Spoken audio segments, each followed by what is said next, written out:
నమస్తే, welcome to our channel. మాజీ CM Jaganmohan రెడ్డికి బ్యాడ్ టైం నడుస్తుందా అంటే అవుననే సమాధానం వినిపిస్తోంది.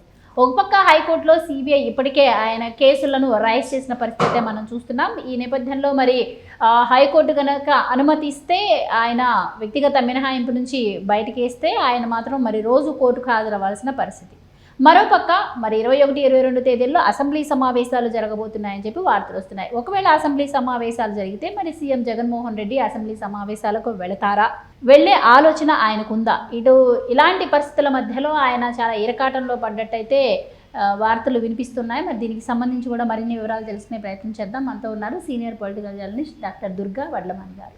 నమస్కారం. నమస్తే మా మేడం, ఇప్పుడు జగన్మోహన్ రెడ్డికి వచ్చిన 11 సీట్లతో ముందు నుయ్యి వెనక గొయ్యిలాగా పరిస్థితుంది అన్నదైతే ఆంధ్రప్రదేశ్లో కనిపిస్తూ ఉంది.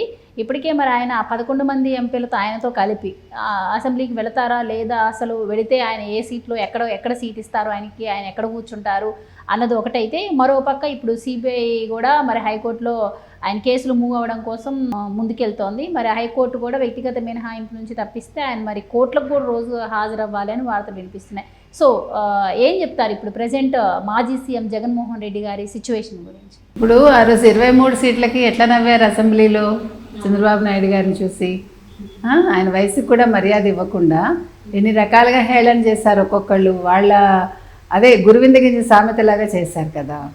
ఈరోజు ఏమైంది, అది నీ వేలుతో నువ్వు కన్ను పొడుచుకున్నట్టు అయింది నీకు. ఎప్పుడు కూడా మన ఎదురువాడికి చెడు కోరుకుంటే అది మనకే తగులుతుంది కదా, ఆ రకంగానే వాళ్ళు అయింది.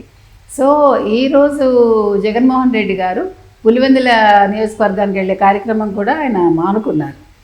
రేపటి నుంచి సిబిఐను ఈడీ, సిబిఐ 11 కేసులు, ఈడీ 9 కేసులు, రేపటి నుంచి రోజువారీ విచారణ మొదలు పెడుతోంది. సో ఈయన రోజు నాంపల్లి కోర్టుకు వెళ్ళాలి.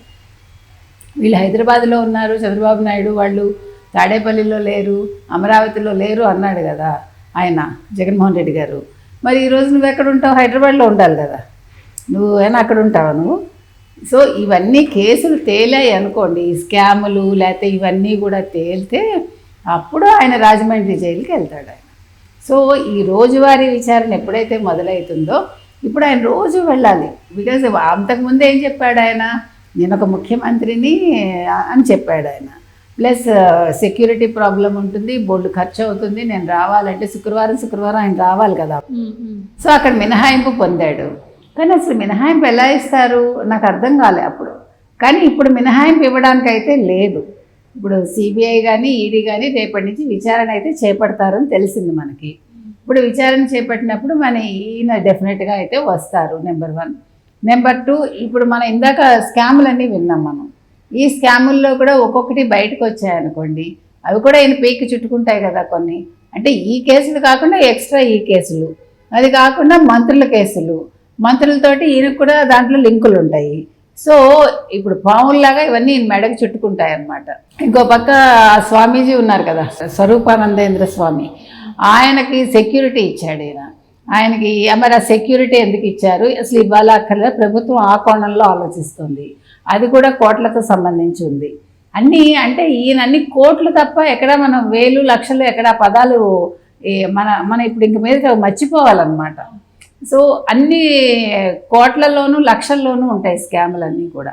కాబట్టి వీటన్నింటిలో ఆయన ఇరుక్కున్నాడు అనుకోండి, ఆయన జీవితకాలం జైలు వచ్చలే లెక్క పెట్టాలి, నెంబర్ 1. నెంబర్ 2, ఈ అసెంబ్లీ సమావేశాలకు ఆయన వస్తారా రారా, ఎమ్మెల్యేగా ప్రమాణ స్వీకారం ఎక్కడ చేస్తారు, ఇవన్నీ కూడా ప్రజల్లో సందేహాలు ఉన్నాయి. ఎందుకంటే ఇప్పుడు ఆయన అసెంబ్లీకి వస్తే ఆయనకి ప్రతిపక్ష హోదా లేదు, స్వపక్షమైన విపక్షమైన తెలుగుదేశం జనసేన. ఎందుకంటే ఇప్పుడు జనసేనకే దక్కింది హోదా, ప్రతిపక్ష హోదా. కాబట్టి అక్కడ కూడా ఆయనకు అవమానమే. అందుకని మనం ఆ రోజు ఎంత వెకిలిగా నవ్వారు మీరు ఆ వీడియోలు చూస్తే. చంద్రబాబు నాయుడు 23 సీట్లు అన్నారు కదా. సో అందులో సగం కూడా రాలేదు ఆయనకి. 23లో సగం కూడా రానట్టే లెక్క కదా, 11 వచ్చాయి, 12 కూడా రాలేదు ఆయన. కాబట్టి మన ఎదురువాడిని అనే ముందు ఆలోచించాలి. ఇప్పుడు జగన్మోహన్ రెడ్డి గారికి ఎలా చూసినా ముందు నుయ్యి వెనక గొయ్యి, అందులో అయితే సందేహం లేదు. ఇప్పుడు ఆయన ఏం చేస్తాడు ఫర్దర్గా, ఇప్పుడు ఆల్రెడీ ఒక్కొక్కళ్ళు జారుకోవడానికి చూస్తున్నారు, మాజీ మంత్రులు కావచ్చు. కాబట్టి ఇప్పుడు ఈ 10 మంది కూడా తప్పుకున్నారు అనుకోండి నెమ్మదిగా. ఓ పక్క వీళ్ళు స్కాముల్లో ఇరుక్కుని జైలుకి వెళ్ళినా సమస్యే, కాదు వీళ్ళు పార్టీ వదిలేసి బీజేపీలోకి చేరతారన్న సమస్యే. రాజ్యసభ సభ్యులు ఉన్నారు కాబట్టి కేంద్రంలో బార్గెన్ చేయొచ్చు అనుకుంటున్నాడు ఆయన. సో ఒకవేళ అక్కడ కూడా ఇప్పుడు ఆల్రెడీ విజయసాయిరెడ్డి బీజేపీ కేసు చూస్తున్నారు అని మనకు వచ్చింది న్యూస్. సో అక్కడ కూడా వాళ్ళు తప్పుకున్నారు అనుకోండి. ఎందుకంటే ఇప్పుడు వాళ్ళకి అక్కడ ఏమవుతుందంటే ఇండివిజువల్గా వాళ్ళ ప్రయోజనాలు చూసుకుంటారు, కేసులు చూసుకుంటారు. దానికోసమని వాళ్ళు బీజేపీకి వెళ్ళడానికి ప్రయత్నిస్తారు. ఒకవేళ బీజేపీ వాళ్ళని అనుకుందాం, తీసుకుంటే బీజేపీకి కూడా నష్టమే. అది బీజేపీ తీసుకోకపోతే వీళ్ళకి ఫ్యూచర్ కష్టం. సో ఇది ఏ రకంగా సాగుతుంది అనేది ఇప్పుడు అంతా చాలా విచిత్రంగా ఉంది. ఆంధ్రప్రదేశ్లో వైసీపీ ఎమ్మెల్యేలు కావచ్చు, రాజ్యసభ సభ్యులు కావచ్చు, వాళ్ళందరి పరిస్థితి అలా ఉందన్నమాట. సో మరి రేపు ఏం జరుగుతుంది అనేది మనం చూడాలంతే. ఇప్పుడు ఆయన ప్రమాణ స్వీకారం విషయానికి వస్తే కూడా సభకు హాజరవ్వకుండా నెక్స్ట్ డే అనే సభా సమావేశాలు అయిపోయిన తర్వాత వెళ్ళి స్పీకర్ దగ్గర ప్రమాణ స్వీకారం చేసి వస్తారు అన్న మాటలు అయితే వినిపిస్తున్నాయి. ఆయన గురువు అయినటువంటి మరి కేసీఆర్ గారు కూడా ఇప్పుడు తెలంగాణలో చూస్తే అసెంబ్లీ సమావేశాలకు హాజరవ్వకుండా ఉన్న పరిస్థితి మనం చూసాం. ఎందుకంటే అక్కడ కాంగ్రెస్ ముందు ఆయన తలెత్తుకునే పరిస్థితి లేదు కాబట్టి. ఇక్కడ మరి ఆంధ్రప్రదేశ్లో శిష్యుడి విషయానికి వస్తే ఆయన కూడా మరి గతంలో చంద్రబాబు గారిని కావచ్చు, మరి రోజా, కొడాలని వీళ్ళందరూ కూడా చాలా అవమానకరంగా మాట్లాడారు. మరి ఈసారి కూడా వాళ్ళు మరి వీళ్ళకి ప్రతిపక్ష హోదా కూడా దక్కలేదు కాబట్టి ఎంతో కొంత అవమానం ఎదుర్కోవాల్సి వస్తుంది అన్న నేపథ్యంలో కూడా ఈయన వెళ్ళరు సమావేశాలకు. ఇటు ఓదార్పు యాత్రను, పాదయాత్రను ఏదో చేస్తారు కానీ ఆ టైంకి వెళ్ళే అవకాశం అయితే తక్కువ అని చెప్పి అంటున్నారు. సో మీరేం చెప్తారు? అంటే గురువునే ఫాలో అవుతారంటారా శిష్యుడు కూడా? చెప్పలేము, అదే జరగచ్చు. ఎందుకంటే ఇప్పుడు ఓదార్పు యాత్ర అంటే ఏం ఓదార్పు చేస్తాడు? ఇప్పుడు ఏం దాడులు ఉన్నాయని? ఎలక్షన్స్ అయిపోయిన తర్వాత కొన్ని దాడులు జరిగాయి. అప్పుడు అదే నేను అంటున్నానండి, ఆ దాడులు కూడా వైసీపీ వాళ్ళు చేసుకుని అధికార పక్షం చేసింది అని నిందలేశారు. అక్కడ ఎవరు చచ్చిపోయారు? ఎవరు చచ్చిపోలేదు. ఇప్పుడు వెళ్ళి ఓదార్పు ఎవరికి చేస్తాడు ఆయన? ఇప్పుడు ఈయన ఓదార్చాలి ప్రజలు ఓడిపోయినందుకు. రివర్స్లో ఓదార్పు ఉంటుంది తప్ప ఇప్పుడు ప్రజలకు ఓదార్పు అక్కర్లేదు. ఎందుకు చెప్తున్నానంటే ప్రజలు ఇష్టపడి ఓట్లు వేసుకున్నారు. వాళ్ళు అందుకే మాట్లాడలేదు కదా, ఎవరు రీపోలింగ్ అడగలేదు. ఎక్కడా కూడా ఏ నియోజకవర్గంలో ఎవరు కూడా రీపోలింగ్ అడగలేదు. ప్రజలు కూడా తిరగబడలేదు. ఈవీఎంల విషయం ఎవడూ ప్రస్తావించట్లేదు. ఈయన వెళ్ళారనుకోండి, ఎవరు మర్యాద ఇస్తారు?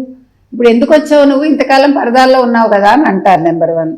ఇక్కడ కేసీఆర్ పరిస్థితి చూస్తే కేసీఆర్ మొన్న బీజేపీతో కుమ్మక్కయ్యాడు కూతురు కోసం, మనకు అర్థమవుతుంది.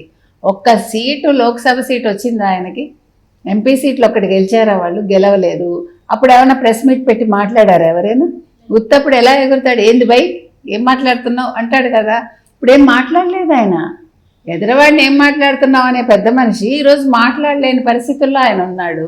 ఓ పక్క ఇప్పుడు ఆయన మీద ఈ కరెంటుది, ఎలక్ట్రిసిటీ, దీనికి ఛత్తీస్గఢ్ ఒప్పందం మీద అది ఇప్పుడు ఒక ప్రాబ్లం ఉంది ఆయనకి. ఆ తర్వాత వీళ్ళిద్దరికి కొడుక్కి ఆయనకి కూడా ఫోన్ ట్యాపింగ్ ఉంది. తర్వాత కేటీఆర్ కొడుకు పేరు మీద ఏదో భూములు కొన్నాడు ఆయన. ఇప్పుడు ఆ కేసు ఒకటి ఉంది. ఇప్పుడు అది ఎఫిడవిట్లో చూపించలేదు ఆయన. సో ఇప్పుడు వీళ్ళిద్దరూ కేసుల్లో ఇరుక్కున్నారనుకోండి, ఇద్దరు జైలుకి వెళ్ళక తప్పదు. రేవంత్ రెడ్డి ఎలాగా వదిలిపెట్టాడు ఆయన రెడీగా ఉన్నాడు. సో ఇక్కడ అసలు పార్టీ అప్పుడు ఉంటుందా ఉండదా అనేది ఒక సందిగ్ధం. ఒకవేళ వీళ్ళందరూ జైలుకి వెళ్తే హరీష్ రావు కూడా జైలుకి వెళ్తాడా, లేకపోతే హరీష్ రావు చేతిలో పార్టీ ఉంటే బీజేపీలో విలీనం చేస్తాడనేది ఒక సందిగ్ధం. సో ఇక్కడ వీళ్ళ పరిస్థితి ఇలా ఉంది. ఈయన ఎప్పుడు కూడా అసెంబ్లీకి వెళ్ళలేదు. మీరు చెప్పినట్టుగా ఓడిపోయాక ఆయన ప్రజల్లోకి వెళ్ళాడు తప్ప అసెంబ్లీకి వెళ్ళలేదు. ఇప్పుడు ఈయన కూడా గురువుని ఫాలో అయ్యి మరి ప్రజల్లోకి వెళ్తే ప్రజలు ఎంతవరకు రిసీవ్ చేసుకుంటారు? మీరు చెప్పినట్టుగా స్పీకర్ దగ్గర ప్రమాణ స్వీకారం చేస్తాడా? ఇవన్నీ కూడా ఒక సందేహాలు ఉన్నాయండి. ఈ సందేహాలన్నింటికి త్వరలో తెరపడుతుంది. మనం వెయిట్ చేద్దాం. Right madam, thank you.